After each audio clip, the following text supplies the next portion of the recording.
అంటే చాలా చిన్న చిన్న పిల్లలొస్తున్నారు కదా మేడం. ఇప్పుడు అంటే ఐ డోంట్ నో గానీ ఎందుకు పేరెంట్స్‌లో అవేర్‌నెస్ వస్తుందో గానీ పిల్లల్ని పాటల్లోని, క్లాసికల్ డాన్స్‌లోని ట్రైన్ చేయడం అనేది ఫ్యూ ఇయర్స్‌గా ఇంకా ఎక్కువయింది. అండ్ వాళ్ళు టీవీ షోస్‌లోని వీటిలో సింగింగ్ కాంపిటీషన్స్‌లోని చేస్తున్నారు. అండ్ మీరు జడ్జ్ కింద కూడా చేస్తున్నారు కదా! దట్ ఈస్ ద ఏజ్ చాలా కేర్‌ఫుల్‌గా నర్చర్ చేయరు వాళ్ళు. ఫెయిల్యూర్ ఆబ్వియస్‌లీ ఒక కాంపిటీషన్‌లో సక్సెస్ అనేది ఒకళ్ళకే వస్తది. మిగతా వాళ్ళందరూ నెక్స్ట్ ప్లేసెస్‌లో ఉంటారు. వాళ్ళని ఎలా హ్యాండిల్ చేస్తారంటే ఒక మీరు చాలా ఆ ఏజ్ నుంచి వచ్చినోళ్ళు, చాలా చిన్న ఏజ్ నుంచి వచ్చి ఇక్కడికొచ్చినోళ్ళు కాబట్టి ఎలా హ్యాండిల్ చేస్తారు వాళ్ళని? మేము హ్యాండిల్ చేసేదానికంటే అండి ఇప్పుడు 'పాడుతా తీయగా' లేటెస్ట్ సీజన్ ఏదైతే ఉందో అది 8-12 ఇయర్ ఓల్డ్. హ్మ్. ఆ ఏజ్ గ్రూప్‌కి సంబంధించింది. వాళ్ళని ఏమి జడ్జ్ చేయము.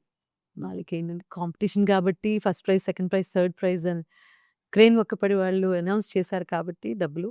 హ్మ్. సో, అలా ఏదో మార్కులేస్తాం కానియండి, ఇదంతా అబ్జార్బ్ చేసుకునేటటువంటి వయసు. అదే 13 ఇయర్స్ నుంచి 16 ఇయర్స్ ఏజ్ గ్రూప్ కాంపిటీషన్ అయితే ఒకలాగా హ్యాండిల్ చేస్తాం. 16 అండ్ అబోవ్ అది వేరేలాగా హ్యాండిల్ చేస్తాం పిల్లల్ని. సో, ఆ ఏజ్ గ్రూప్‌కి తగ్గట్టుగా. ఈ టైంలో ఎలా ఉంటుంది 8-12 year old age gap age గ్రూప్‌లో ఏం జరుగుతుంది? మీకు తెలియంది కాదు. వాయిస్‌లో మెచ్యూరిటీ ఉండదు, ఎక్స్‌ప్రెషన్ ఉండదు, గమకాలు సరిగ్గా పలకవు. ఇదంతా నేర్చుకునే వయసు.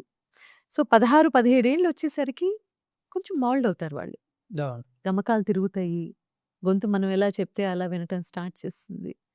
సో, వీళ్ళకి చెప్పే విధానం ఒకలా ఉంటుంది. వాళ్ళకి చెప్పే విధానం ఒకలా ఉంటుంది. అంటే గైడ్ చేసే విధానం.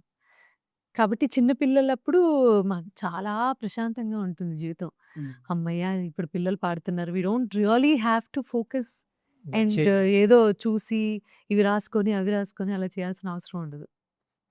బట్ కాంపిటీషన్స్‌లో కూడా ఏమైపోతుంది అంటే నేను ఒక పాపని దగ్గరికి తీసుకొని, "అది కాదు తల్లి సెపరేట్‌గా షూటింగ్ కాకుండా. ఇలా పాడు ఇంకొంచెం బెటర్‌గా ఉంటుందని" పొరపాటున చెప్పాననుకోండి, మిగిలిన పిల్లల తల్లిదండ్రులొచ్చేసి ఫేవరెటిజం అనుకుంటారా? ఫేవరెటిజం అనుకుంటారు. దాంతో ఒక చిన్నపాటి గాసిప్ స్టార్ట్ చేస్తారక్కడ. హ్మ్. సునీత గారికి ఈ సదరు క్యాండిడేట్ అంటే ఇష్టం. హ్మ్. మమ్మల్ని అంత పట్టించుకోరు అది చేయరు.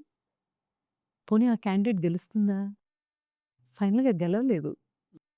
కానీ ఆ గాసిప్ మాత్రం ప్రచారం అయిపోతుంది.